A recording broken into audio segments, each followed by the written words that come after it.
जय भीम मित्रांनो, मी धीरेंद्र जाधव। आज मी आपल्या संगती मुंबई महानगरपालिका या विषयावर बोलणार आहे। मुंबई जिंकायची असेल तर ठाकरे ब्रँडला आंबेडकर ब्रँडची गरज आहे। मुंबई महानगरपालिका जिंकायची असेल तर दोन शक्ती एकत्र यायलाच हव्या, एक मुंबईचा मराठी माणूस आणि दुसरा आंबेडकरवादी बहुजन समाज। आज मुंबईत मराठी मतदार अंदाजे 34% आहे। त्यात खूप मोठी संख्या आणि बळ हे आंबेडकरवादी बहुजनांचे आहे। हा मतदार शिवाजी महाराजांचा संयुक्त महाराष्ट्राचा कणा आहे। पण आताच्या परिस्थितीनुसार फक्त मराठी मतांनी BMC जिंकता येत नाही। त्यासाठी आंबेडकर ब्रँड खूप महत्त्वाचा ठरतो, कारण आंबेडकरवादी एकत्र आले तर मराठी विभागले जात नाहीत। आंबेडकरवादी राजकारणाला बहुजन समाज, परप्रांतीय आंबेडकरवादी आणि मुस्लिम वर्ग सुद्धा बळ देत असतो, हे महाराष्ट्राने पाहिलेच आहे। आता गणित समजून घेऊया।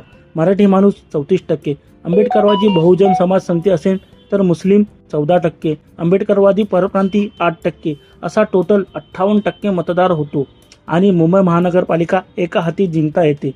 ठाकरे ब्रँडला नेतृत्वाचा अनुभव, मुंबईची भाषा माहीत आहे आणि सत्ता कशी चालवायची हे माहीत आहे। पण आता वेळ आली आहे आंबेडकरवादी बहुजनांना केंद्रस्थानी ठेवण्याची। जर ठाकरे मराठी अस्मितेसोबत सामाजिक न्यायाचा अजेंडा जोडतील तर राजकारणाची बेरीज जुळते। मराठी प्लस आंबेडकरवादी बहुजन इज इक्वल टू मराठी महापौर। जर एकत्र आले तर मुंबईवर सत्ता त्यांचीच। मराठी ओळख प्लस आंबेडकरी विचार इज इक्वल टू मुंबईची सत्ता। तर मित्रांनो, 2017 BMC इलेक्शनमध्ये शिवसेनाचे किती नगरसेवक आले होते तुम्हाला माहीत आहे का? तुम्हाला माहीत असेल तर कमेंट करून नक्कीच सांगा। तुमचे मत कमेंटमध्ये नक्की सांगा। व्हिडिओ लाईक करा, शेअर करा आणि अशा थेट मुद्द्यावरील व्हिडिओसाठी चॅनल सबस्क्राईब करा। जय भीम, जय भारत, जय संविधान।